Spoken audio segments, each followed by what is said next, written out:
Last week, we inaugurated a president. We had a snowpocalypse. We made snowmen. I went to see an economist, and then I went out of town to play a tennis tournament over the weekend.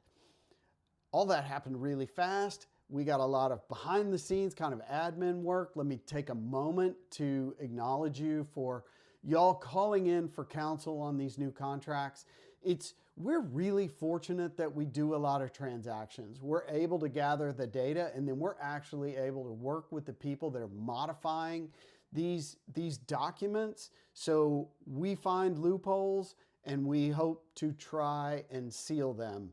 And granted, it makes me a little older with a little less hair in the process, but I know on the other side, we're going to come out a lot better for all of these things that we have, and hearing from a lot of you, getting into the weeds with a lot of you and a lot of other brokers, it's working itself out. So we will continue to move forward. I went to Mark Dotzour on Thursday, and he's amazing as he has been. I have followed him for years. Used to be the head economist at the Real Estate Center at Texas A&M.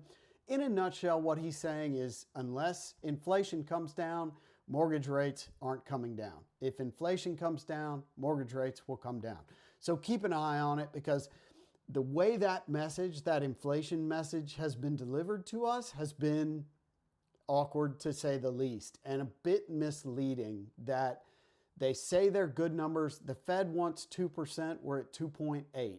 It went down to 2.6, then up to 2.7, then up to 2.8. They keep looking at it like it's okay that that's happening, but it's not okay for our mortgage rates. So you can keep an eye on that. If your clients want to know, take the summary I put down below, copy it, email it to them, or message to your people.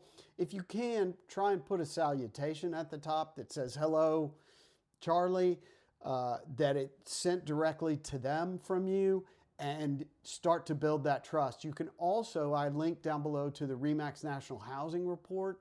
It's got some great information from last year, where people are moving from, where people are moving away from, where houses are spending the most time on the market, the biggest list price to sale price difference, and the closest. It's a lot of good data for if you've got people moving in from out of state, or you've got people that are just curious. Really good stuff to send out. Start putting it together in your own words to become the trusted person they're going to look for. Because when we say you got to swim out to the ship and grab it, it's not coming to you.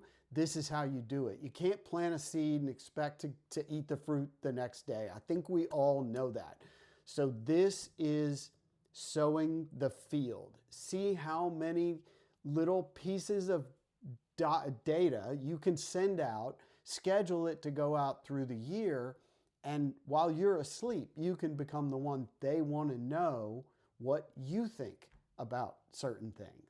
So let's start building up that content, getting it out all the time, flavor it up with your local stuff, and make it a great week. I'll see you soon.